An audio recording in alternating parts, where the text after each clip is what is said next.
Welcome to the Chase Podcast. Dr. Ron Charles is a renowned archaeologist, author, historian, speaker, missionary, and is known as the Christian Indiana Jones.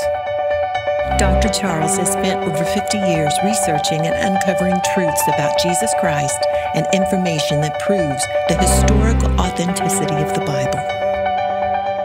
Gleaned from his years of tireless research, ministry, and archaeological work as the pages of the Bible come to life like never before.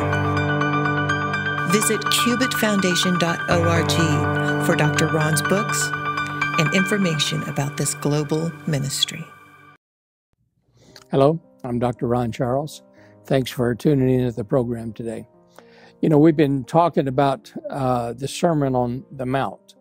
That's when Jesus took his initial 6 disciples into a mountain to pray for them, and then to teach them, to encourage them in not only what he believed, but that he was totally all about. And he brought them into this position to teach them not only to mimic him, but to really be convinced that what he believed, what he felt, what he taught was the way that they needed to be and the way that it must be. And that is called the Sermon on the Mount with that. Now, we've been taking some portions of that and looking at it, and we want to continue with that today. And we want to turn over to the 6th chapter, okay? Verse number 25. It says this, "Therefore I say unto you, take no thought for your life, what you shall eat, what you shall drink, nor yet for your body, what you shall put on. Is not the life more than the meat, and the body the raiment? Behold the fowls of the air, for they sow not, neither do they reap, neither gather into barns, yet your heavenly Father feedeth them. Are you not much better than they? Which of you, by taking thought, can add 1 cubit unto his stature? And why take ye thought for raiment? Consider the lilies of the field, how they grow. They toil not, neither do they spin. And yet I say unto you that even Solomon, and all of his glory, was not arrayed like one of these."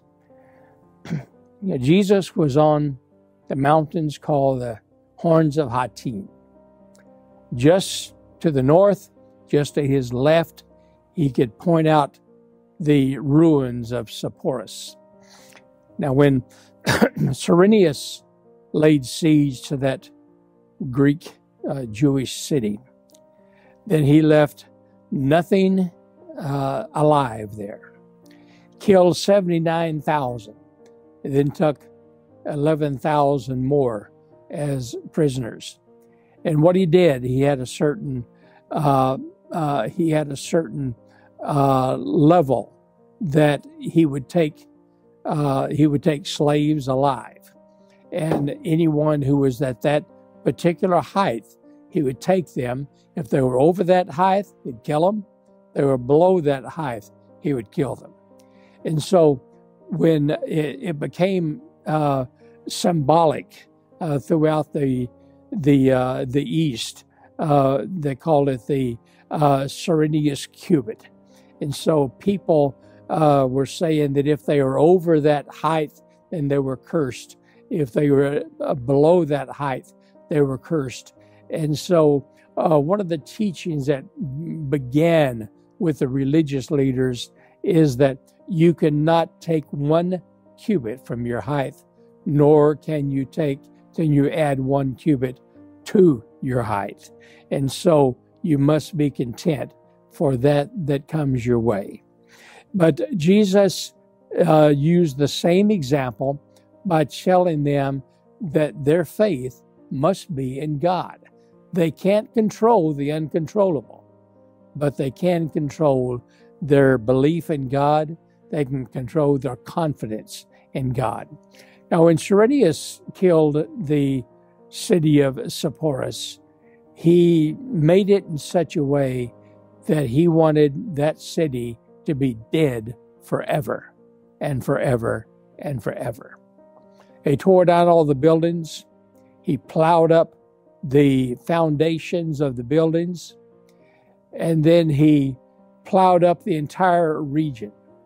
And not only did he plow it up, but he had every one of his soldiers that laid siege to the city. He had them carry 4 stones, and they went into the plowed up area and they threw stones in the fields, which meant that the entire region was just covered with stones. And then after that, they sowed the whole area with salt to make sure that nothing would grow. And then they went out approximately 6 miles from the center of town and built a large ditch that went completely around the city. And this ditch was approximately 6 feet wide, and it was also about 7 feet deep. And it was and they filled the ditch with sulfur stones, and then set the sulfur on fire, which meant that coming up out of the ditch was not only the fire, but this poisonous sulfuric acid smoke that just poisoned and destroyed everything. Cyrenius says that there will be not a blade of grass, not a bird of flight, not a hair, not an animal, not an insect that would ever be able to live again in the town of Sepphoris. And that's exactly what it was meant to be, and was meant to be for all of eternity. But God had other ideas, because about 10 years, the destruction took place in 11 AD, and then approximately 21 or 22 AD, then some of the rocks, the sulfur, began to burn out. And so there was not a continuous ring of deadly yellow smoke that was coming up all the time. And there were holes or gaps in the smoke.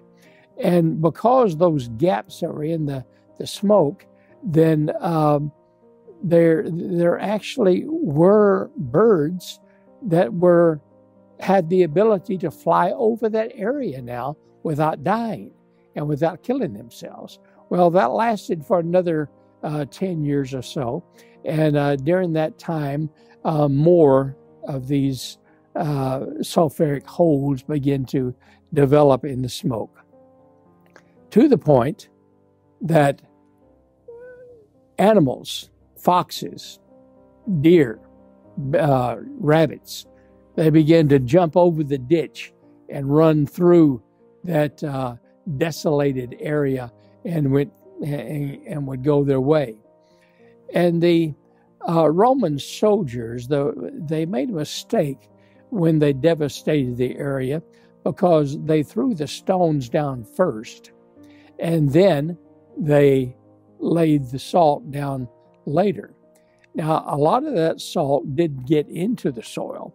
It did penetrate the soil and cause the soil to be poisonous. But in other cases, it didn't. It stayed on top of the rocks. And so it didn't filter down into the soil. As such, then after a while, the grass that was immediately underneath the rock began to grow again. And it wasn't intended to, but it did begin to grow. And when it began to grow, it began to produce seed, grass seed, again.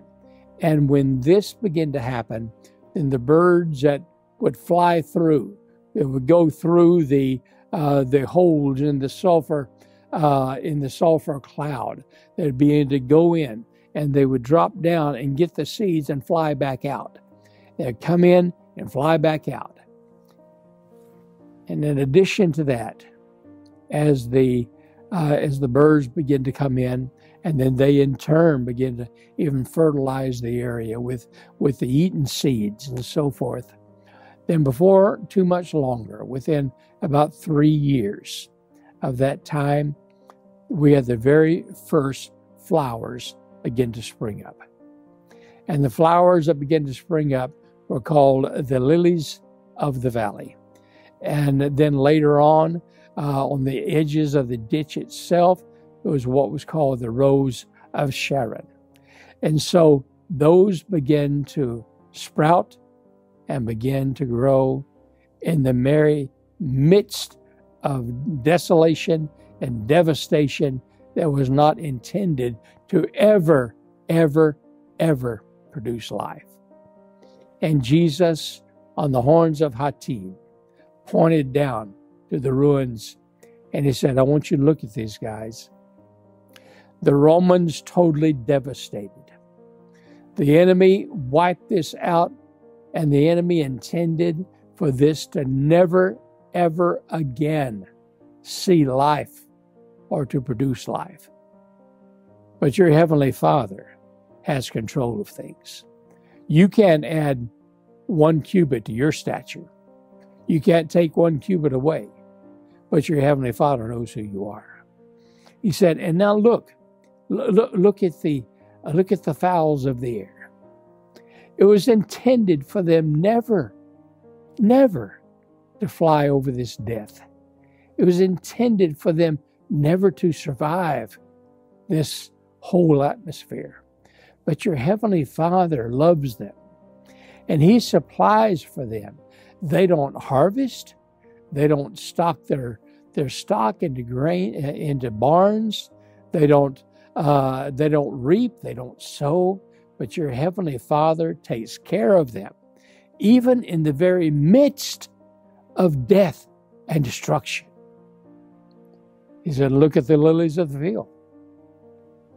They don't spin. They don't make clothing. They don't go buy material for their clothes.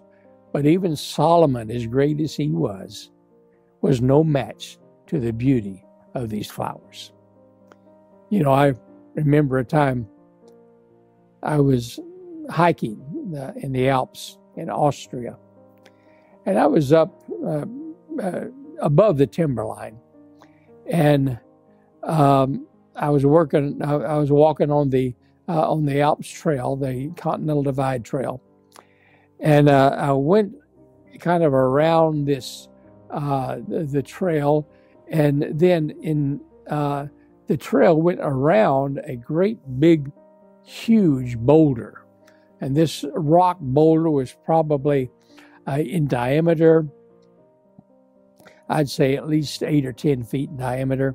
It was standing kind of an egg-shaped oblong style. It stood up about 20 feet, and it was solid rock, solid granite, and I was pretty impressed with the rock, and so I was kind of studying it and looking at it, kind of resting against it as before I continued on with my hike. And as I was standing there admiring this boulder, just above eye level, I saw something. And I looked at it, and I looked again, and coming out of that solid piece of granite, there was a purple flower and a plant. And I looked at that, and I said to myself, how did you get here? There's no soil. You would have had to start at the very bottom. And for how many years did you have to grow through this black caverns of the little places and cracks and crevices in this rock that you could grow out into the light, 10 feet up? How did you do this? And I took my finger and I plucked off one of the leaves of the little flower and crushed it in my hand. I said, okay, so you're vulnerable. You're very weak. You're vulnerable. And then I took my steel-toed boots and I kicked that stone, and I hurt my toe really bad. And I said, okay, well, the stone's hard. It doesn't give way. So how did you do it? And I was wondering. I just stood there and wondered. I said, this is phenomenal. How did that flower grow through this solid rock until it reached the light of day?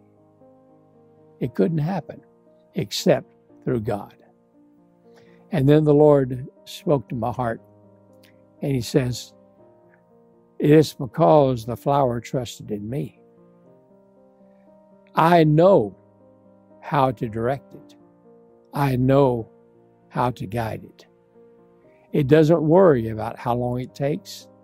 It doesn't worry about the direction that he needs to go, because he has this confidence in me and me alone, and that I made it happen. And the Lord can do the same thing for us.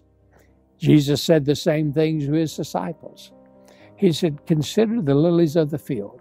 They were not supposed to live. All intentions for their enemy was for it to die, to never, ever, ever be able to rise again. But God had other ideas. The vegetation has returned. The birds have returned.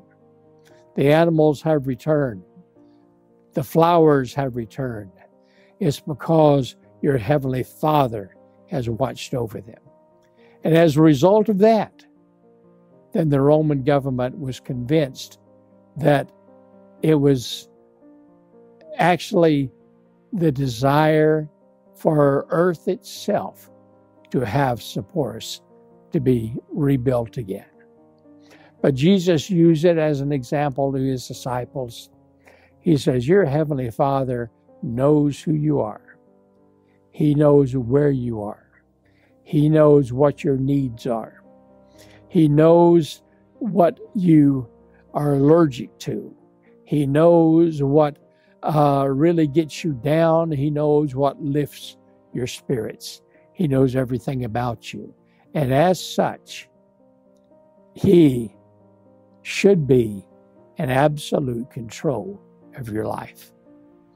Even though your enemy has sought to destroy you, even though your enemy has rubbed his hands together and says, you are toast, you are a thing of the past, you will never rise again. Put your faith and your trust in Jesus, because it's through him that the impossible becomes possible and the dead comes alive. And so, as it was with this flower that I saw in the middle of this boulder in Austria, sometimes there is no explanation. There's only a trust that God knows what he's doing. He knows the direction that we need to go. And when we submit ourselves to him and we say, okay, Heavenly Father, I don't know which way to go. I don't know what to do. I don't know what is right. I don't know what is wrong. Help me. Direct me. And it may be that that direction has to go through many, many, many feet of solid granite rock. You can't see anything. You don't know where you're going. You're having to trust 100% in God's directive in order to get through this difficulty. And the difficulty you're facing could be anything. And the blackness that's all around you, and the lack of direction that you can control is all around you. Maybe it's a result of a divorce, maybe the loss of your job, maybe a financial crisis that takes every penny that you have, maybe a medical crisis that not only do you have the finances to deal with to pay the bills, but you have the horror of the medical failure in addition.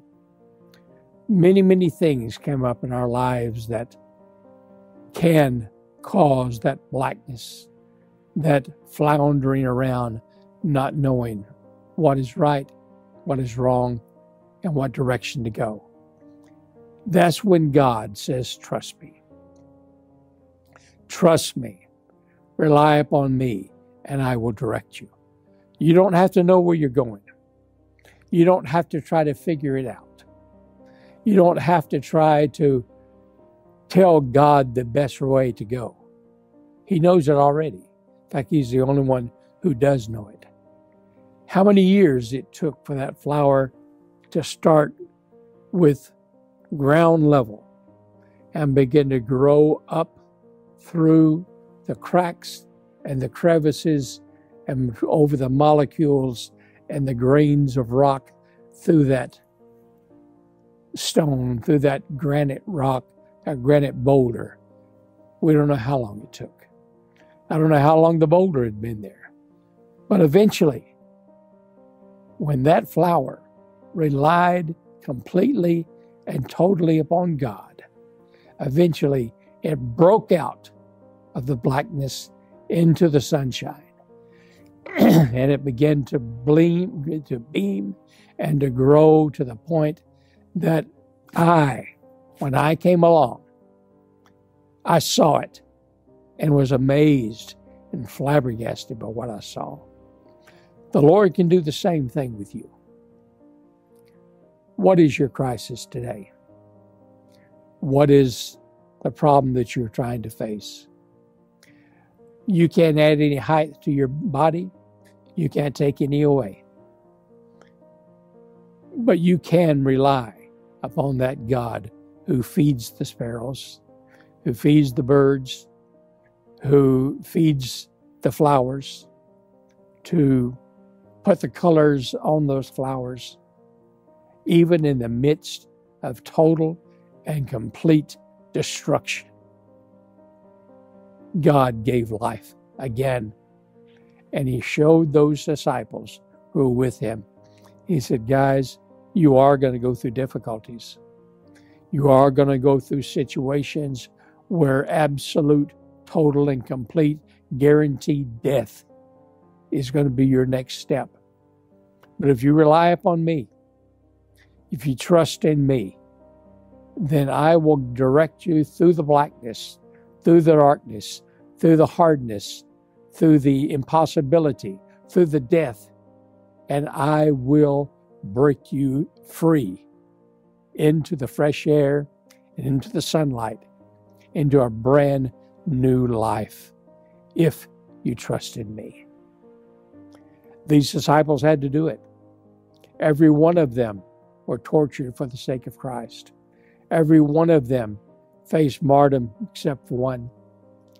Every one of them faced persecution far beyond anything that we could ever imagine here in America.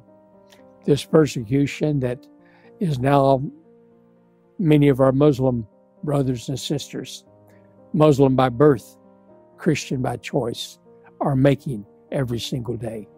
They know that Jesus can direct them. They know that Jesus can cleanse them, can help them, and be with them.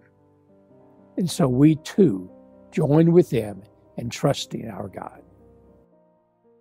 Hi, I'm Dr. Ron Charles of the Cubit Foundation. You know, we've been in Middle East for going on 30 years. And I would love to come to your church or your meeting to let you know what's happening in reality in the Middle East. And we'd love to come there and let you know what's happening, what the Lord's doing in that part of the world.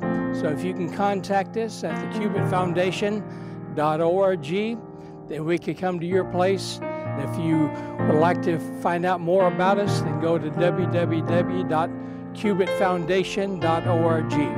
Thank you.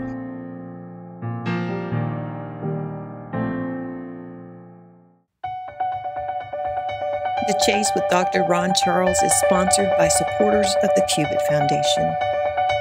Visit cubitfoundation.org for Dr. Ron's books and discover how you can support this global ministry.